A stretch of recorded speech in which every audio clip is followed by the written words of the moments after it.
you know who this man is? It's not about us anymore.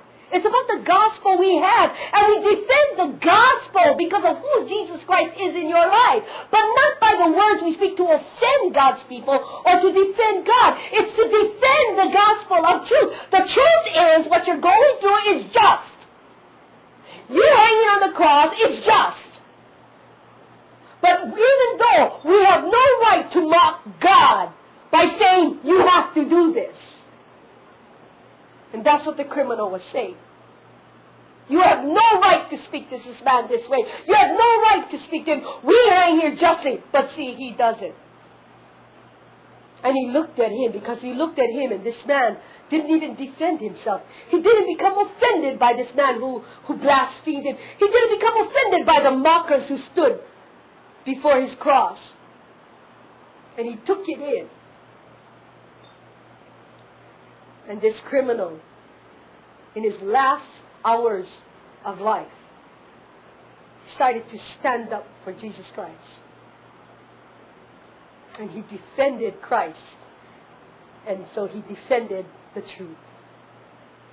And when he did that, Jesus looked upon him, and only him, and said, assuredly I say to you today, because you have defended me in the gospel, you will be with me in paradise today.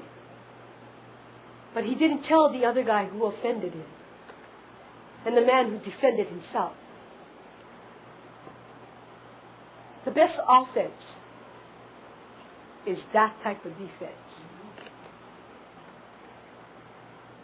And we find ourselves always trying to be the one that God uses, or the one that speaks the messages, or the one. We always want to be the one. But you're competing with half the world to be that one. Don't you realize that this is not a competition? This gospel is not a competition. It's not about how big your church is. And all the churches are competing for the people. And they backbite one another, and they talk against one another. They put rumors in their own churches. The churches fall apart. And the moment that the sheep scatter, then the scavengers come to gather them up.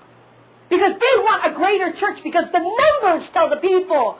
The numbers tell the people how strong the church is. But yet their blindness defends nothing.